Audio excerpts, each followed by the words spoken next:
Good morning, everybody. This is Walk the Dog with Riot Mort, and it is Tuesday, about 6:25 a.m. A little bit of a late start. I think I have caught a bit of a cold from traveling, and so I'm a little more tired than normal.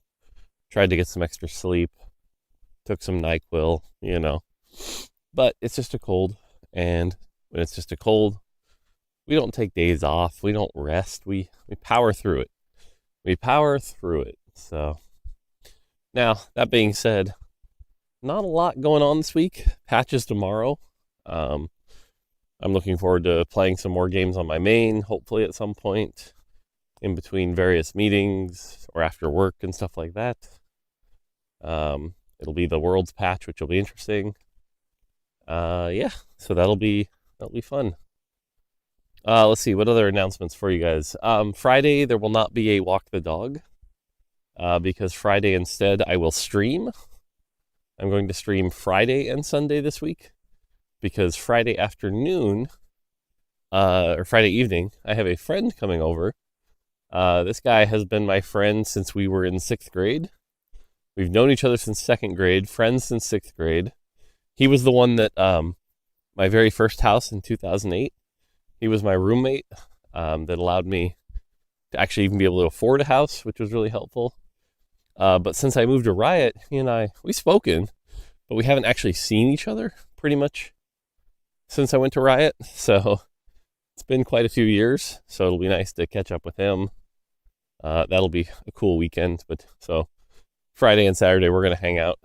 So that'll be fun. But yeah, so Friday morning instead I'll do stream. That way you guys don't miss out on any stream content. And yeah, that'll be that. Okay. Sorry, like I said, I'm just tired. Like I said, it's such a weird week because normally I want to be working like crazy, but not that much stuff to do. I think today I've got a couple meetings, a couple play tests, and then the one big thing I want to do is all the splash arts are finally ready for set 15. So I will start gathering all that stuff up and start prepping the PBE rundown slides. So that'll be fun. Because I have to do that during the summer break. Because I believe Sloan is heading to Europe for, the World's cast and then set 15 reveal and stuff like that. So that'll be cool for him. But that means he won't be around right after to do the PBE rundown. So, gotta get that done beforehand. So, yeah. Okay, that's enough jibber jabbering. Let's talk about questions. All right. How much do you feel aesthetics, how much do game feel and aesthetics contribute to a game's success? So, this is stuff like, how much do the feeling, the visuals, the impact. Now, first off, as a bias, I tend to be more mechanics focused than aesthetics focused. For example, we're working on set 18 right now, and we're starting to get that initially going, and I'm just sort of like, yeah, pick a theme, we'll make it work, it'll be fine. I usually trust people that are a little bit more creative, like Giovanni or our art team or our set leads. I usually trust them to figure out the theme, and I'm just like, I'll make it work, right? When we did a music set, it was sort of like, okay, whatever, we'll make a music set work, not a big deal. So it's not really my area of expertise.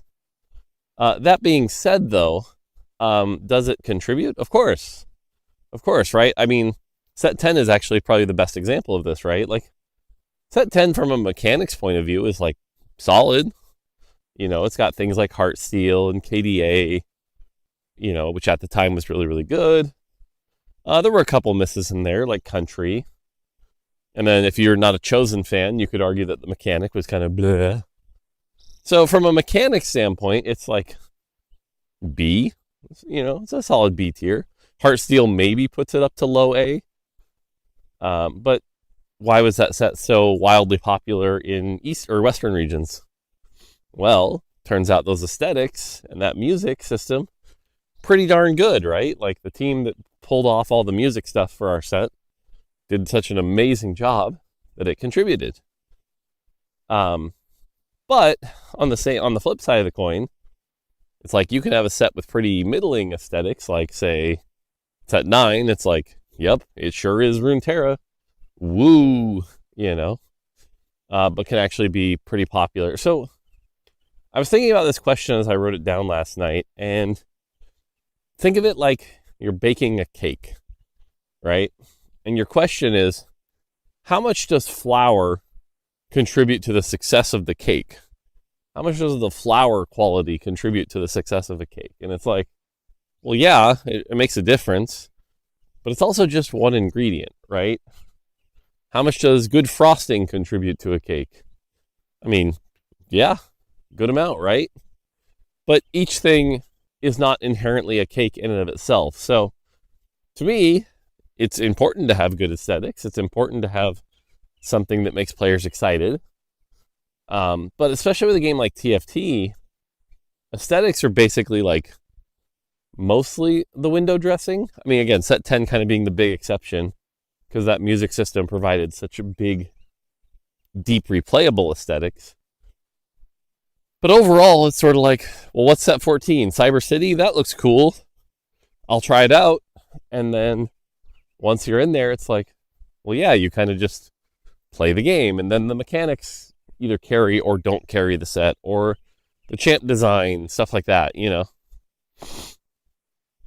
So overall, again, to me, the answer is it contributes and it's important, but it's just a piece of the puzzle, right? And every piece of the puzzle matters quite a bit. You need good people thinking about that. But it's not like a key thing. And to put it differently, if a game has amazing aesthetics, but is mechanically not very good, that game will die, right? Like that is a dead video game. But on the flip side of the coin, there are games with horrible aesthetics, but really, really solid gameplay that will live on forever, right? My best example for this is always Binding of Isaac. Binding of Isaac might have one of the worst aesthetics of all time. It is so unapproachable, so weird, and even like once you start to try to understand it, it's like revolting, where it's like religion and this kid rebelling against his creepy old mom. Like, oh, it's so bad. It's so bad. You have, piles of shit everywhere. Like, one of the worst aesthetics of all time. But I've also played that game for like 800 hours because the mechanics and the gameplay are so dang good, right? So, now, would that game have been way better with some actual aesthetics? Yeah, of course. I think so. I think probably could have doubled his sales. And I know there's, thankfully, not enough people actually watch this podcast that'll get this. But someone on the internet will actually talk about how, like, no, the aesthetics of Binding of Isaac were great. They were not great. Don't listen to anyone who says that. And anyone who says that is immediately invalidating their opinion on pretty much anything. It is not a good aesthetic. But, yeah, again, game's still really good. So, again, important piece of the puzzle. I'm glad we do it. But it's not like the key ingredient. When it's really, really good, it can certainly make your cake amazing. See set 10. But you still need solid gameplay and mechanics first. Otherwise, the rest doesn't matter. So, that's my opinion. Now, again, I say that with bias because I'm a mechanics and gameplay guy. So, there you go. Okay. This is a question that was good because of the stream. All right, there's 6+ players alive on stage 5. What is the game design impact on that? And is that actually a problem or is it a good thing?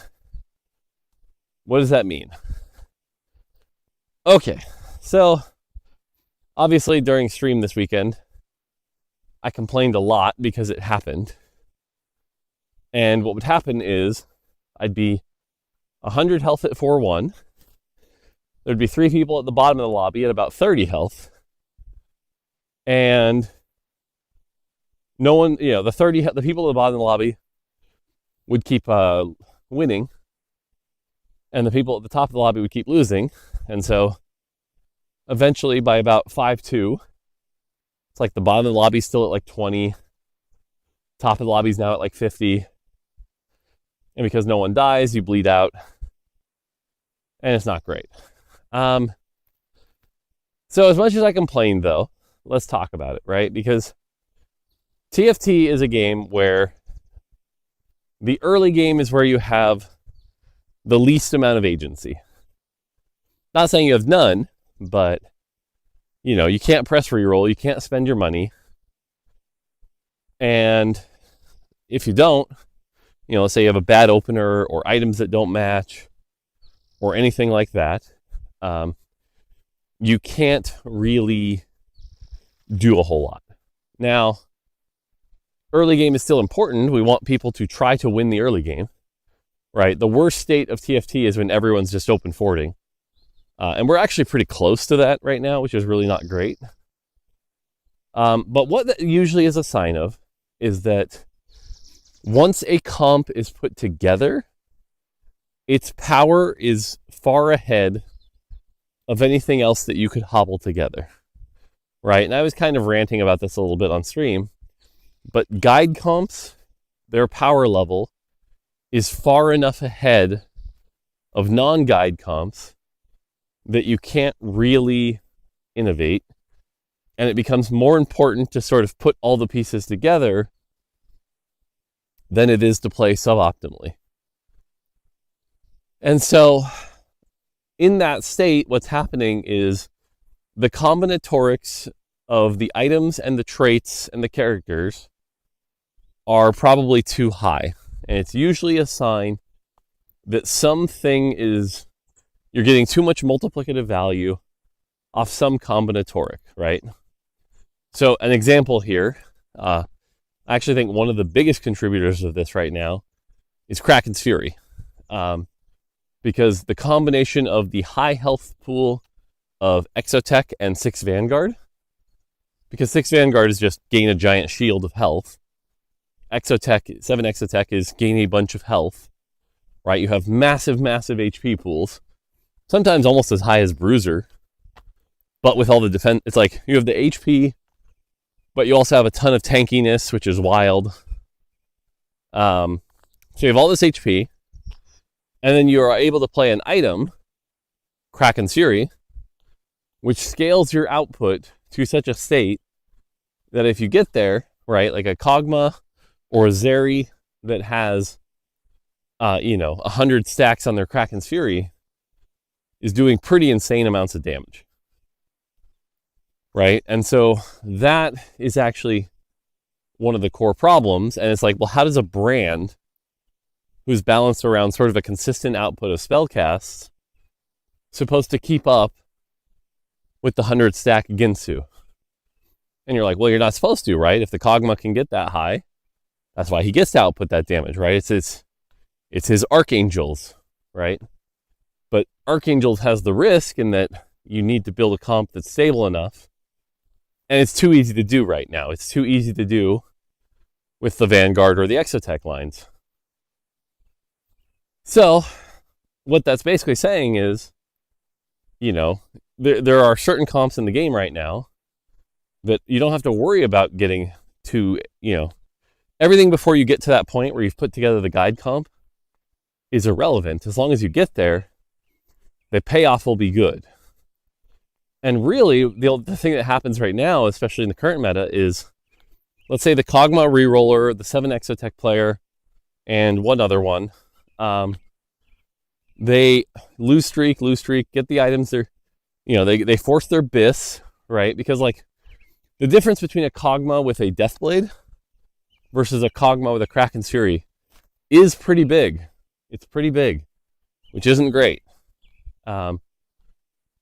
They get their BIS, they put it all together, and then really the only people they lose to is each other, because that cap is so much higher. And so what that generally means from a game design standpoint is those caps are just too good. Now, something like AMP is a little closer to healthy, but still actually has the same problem, right?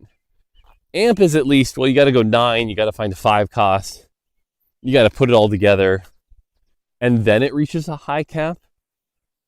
But like Vanguard and Exotech are just like, just hit, it'll be fine. So what it usually means is, in this case, it's a sign that the balance of the end states are off and that BIS has become too important, right?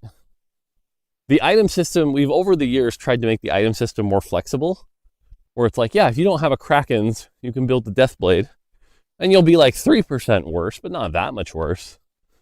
But that's not the case. And that's why, of all the item reworks we did, Kraken is the one I had the most worries about.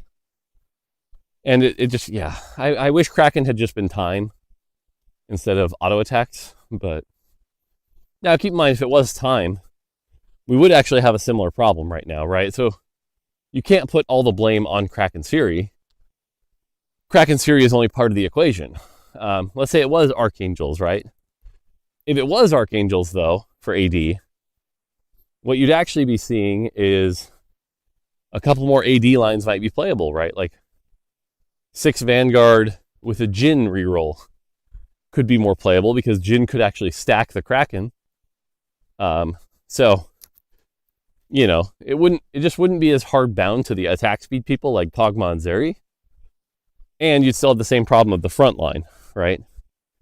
And this is one of the challenges of balancing TFT, is that people will look for one thing to be like, that's the balance problem. But it's actually a combination of things because everything's linked. So, anyway, I kind of wandered off topic there a little bit, but TLDR here is that people being able to play that like full loss streak into convert and then have their HP never really be at risk is usually a sign that the power level of the comp they're putting together is too high and too consistent. And it means you can't reward flex play, right? Like this is a meta where someone could probably hit masters by hard forcing Exotech or hard forcing Kog'Maw. And that's not really a good thing. So, yeah. All right. What's the most common thing you notice junior designers struggle with? Okay. There's a lot of things I could answer here because junior designers struggle with a lot of things. An example is, I've told you guys this story before, but you know, when my boss was like, we don't make games for you, we make games for our players. The ability to empathize towards somebody that isn't you is pretty tough for a lot of junior designers, especially a lot of, you know, smart junior designers that are sort of like, I know better and I should make it this way. That's one example. Or really, hilariously enough nowadays, there's something about like work ethic that I could go into. Well, you know, about how sometimes if you want to do something great, you got to put in a little extra effort. Although that's not junior designers so much as it is just kids. But I think when I was, again, writing this down and thinking about my answer, I think there's one really obvious one that junior designers struggle with this immensely. But even senior designers that I've seen struggle with this a lot. And hilariously enough, I think at Riot, it has been one of the keys to my success, is that I've sort of mastered this. But the best way I can illustrate this is if you hand Mario Maker to a human being, right, what kind of level are they going to make? Well, they're probably going to make a really complicated level where it's like, you know, you see the ones on YouTube, right, where it's like, execute these insane series of jumps, or this crazy complicated thing where you have to like bounce off this and get the key here and insert it here, you know, just really overcomplicated stuff. And that's because when people are designing things, a common reason for designing is that people want to show how clever they are. They want to show how clever they are, and so they think they need to make the most complicated things out there. And the other thing is that, like, video games have been around for 40 years. So there's a lot of known good out there. There's a lot of, here's the best way to make a menu, or here's the best system for how to activate a certain thing, or here's the best way to control randomness in your video game, right? If you've been playing enough games and researching games over the years, you can find a lot of really good solutions out there. But junior designers are like, no, but I have to show that my solution is the best solution in the world. I have to show that I'm clever. I have to show that I'm worthy of a promotion. And so what you end up with is a lot of overcomplicated designs that really aren't that great. Another common one is, like, I feel like we see this with League a little bit, is like, I've run into a problem. So the way I solve this problem is add more to the champion or add more to the kit. It's like, well, I made this cool trait called KDA where they stand in hexes. But while they do that, I don't know what stats to give them, so I give them every stat. But then if I do that, it's only good playable as a support champion. So I add a multiplier to KDA. And then all of a sudden you have, like, KDA with bonus hexes with every stat that doubles if you're a KDA, but doubles if you're in the special hexes. It's like, whoa, whoa, whoa, whoa, whoa. That's a lot going on here. And so the high level here is that a lot of designers, but especially junior designers, struggle with the KISS concept. Keep it simple, stupid. If you can't describe your thing in one sentence, it's probably too complicated. So, let's take a look at Zach, right? Like, I think Zach is an example of a good 5 cost, and it's like, well, what does Zach do? Buy blobs, make him bigger. Cool. That sounds fun. What does Garen do? Get mods to add traits to champions. Cool. Pretty simple, right? Like, a good, elegant design can often be described like this. The other story I often tell in this concept that I think really drives this point home is my daughter was like, I want to say 6. I could have that number wrong. The Wii U was out, and there were 2 games she could play, okay? Splatoon and Yoshi's Woolly World. Now, on the surface, if you asked a bunch of people, which game do you think my daughter is going to have more fun with? I think everyone would kind of go, well, for a 6-year-old who's that young, Splatoon's kind of a shooter, it's PvP, but Yoshi's Woolly World, you can take your time. It's got that cute aesthetic. She's going to like Yoshi's Woolly World, right? Nope. Couldn't have been further from the truth. Why? Well, in Yoshi's Woolly World, what do you have to do? You have to move the character left and right. You have to jump. And your jump has a multitude of buttons, right? It's like jump and flutter jump and bounce off enemies and stuff like that. You have the tongue. So not only do you have to jump on enemies, you got to eat them. Then when you use the tongue, you got to make eggs. You got to be able to throw eggs. And you got to collect a lot. There's a lot going on in Yoshi's Woolly World.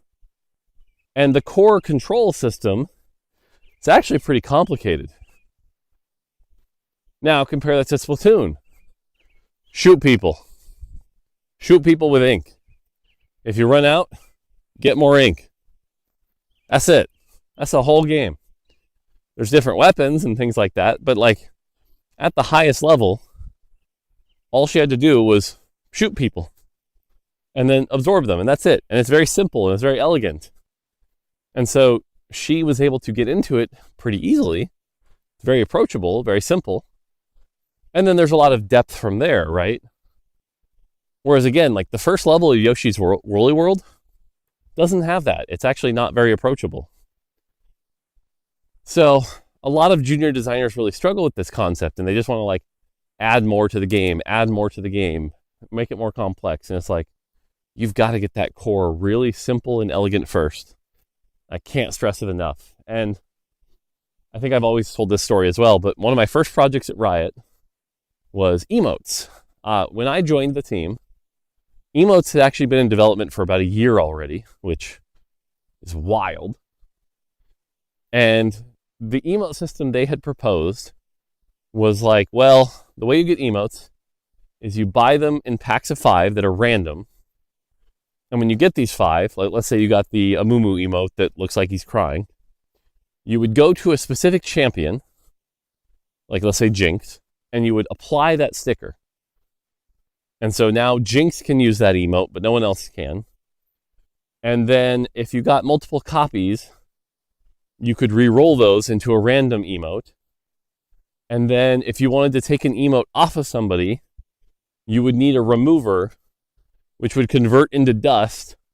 And it was like this whole complicated thing of like, you're telling me the player has to like figure this all out and set all this up, and oh my God, it sounds awful.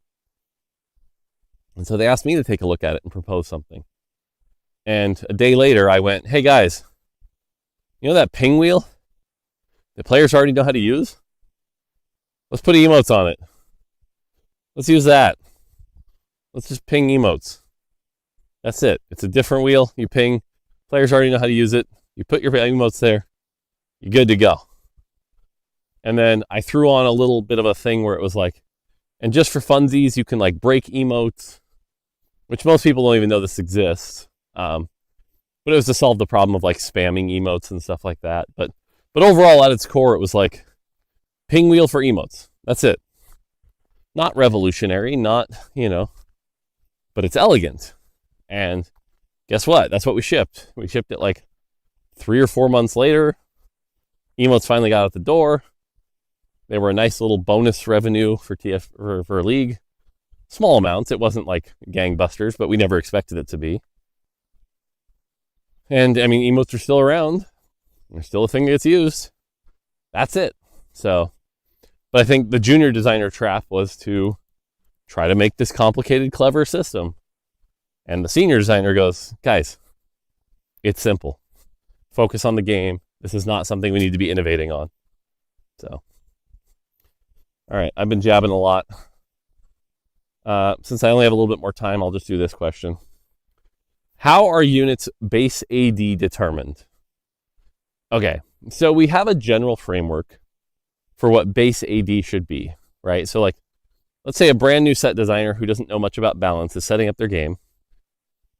We have numbers that are in place as a starting point. So for example, a 1-cost mage, 30, a 1-cost AD dealer, 40, a 1-cost tank, 50, and then, like a 4-cost tank is probably like 65, a 4-cost backliner AD is like 50, a 4-cost backliner mage is 40. These are the starting points. And so when they are setting up their set, they can put those numbers in. Then from there, it's about making sure that the output matches the fantasy. So for example, let's say you have a Vex, 4-cost Vex, and she had 40 AD, and you're playing Vex, and at the end of the fight, you look over at your damage meter, and you did 7,000 damage, and 800 of that was physical, and a bunch more was magic, and a bunch more was true damage because she had a gunblade, whatever. And you look at that, and you're like, that's weird. 800 physical damage, but she's a magic user. So what you do is you go, okay, actually, you know what, for Vex, I'm going to lower that AD even further, down to like 30, so I can spike her magic damage up a little bit, because I want there to be very little orange on that kit. Or another example might be, hey, I gave Braum 70 AD because he has a 0.6 attack speed. That way he can actually end fights. But man, he's like kind of hitting hard. So we're going to shrink that down. So after you have the initial framework in, then you do balance assessments to make sure the champion feels the way you want it to. And what we've learned over time is that the actual number is kind of irrelevant. It's more just does the character output the way you want them to, right? So do they feel right? Things like that. And so we've had champions before. They're supposed to be magic users that actually do too much physical damage, which is why we've been shrinking a lot of ADs. Kobuko is a good example of this, right? Where it's like, for a while during our test, Kobuko had like 50 AD because he's a 5 cost and it made sense. But instead, if you give him that passive where it's like on hit, do bonus magic damage, he feels like an AP user, because we didn't want him, like, he wasn't supposed to be a Titans user. He was supposed to be a Death Cap user, right? And so a lot of it is like also leaning into the item fantasy of the champion. It's like, if I want Kobuko to be using Death Cap plus BT plus JG, right? Well, then I need 50 AD isn't going to do that. 50 AD is going to tell me to put Titans or Giant Slayer. So instead, I lean into the AP scalers to make sure to try to make his items the same. And the same goes for spells, right? Like, let's take a champion like Kindred. If I have 50 AD and the spell does 400% damage, that's going to be not a Shojin user. But if I have 40 AD and the spell does 700% damage, oh, that's somebody you want casting that spell as much as possible, because the auto attacks relative to the spell are going to be weaker, and so you want that spell to come out more. That's a Shojin's user, right? And so having that base AD match the itemization you want is also a determining factor of that base AD. Now, for some champions, and I think the person asking this question listed some examples of like, why is this guy 35 and why is this guy 30? It's like, well, at the end of the day, sometimes that number may not matter, especially for casters. Like, should that caster who's at 35 be at 30? Probably, to be honest. It's probably one of those things that like fell below the cracks of this is important enough to fix, right? Like, if that 3-cost caster is 35, is that really breaking the game? It's fine. I never got around to changing it to 30. So that's kind of the gist of it. All right, I've been jabbing along too long. I think part of it is that the head cold's making me lightheaded, and so I'm just kind of talking on autopilot a little bit here. So sorry about that. Let's see. One other fun thing is that I'm trying to figure out what I'm doing for Worlds. I'm not going to Texas. I can't travel. So we'll see if I do anything else. That'll be fun. I'm sure we'll do something, though. Yeah. All right, I think that's it. I'm going to go shower, get breakfast, get to work, do stuff, get ready for summer break. Good times. Okay. If you watch this far, just know that I appreciate you guys. You guys are the real fans. I appreciate that. I do stuff for you guys. So, all right, that's going to do it for me. Until next time, take it easy.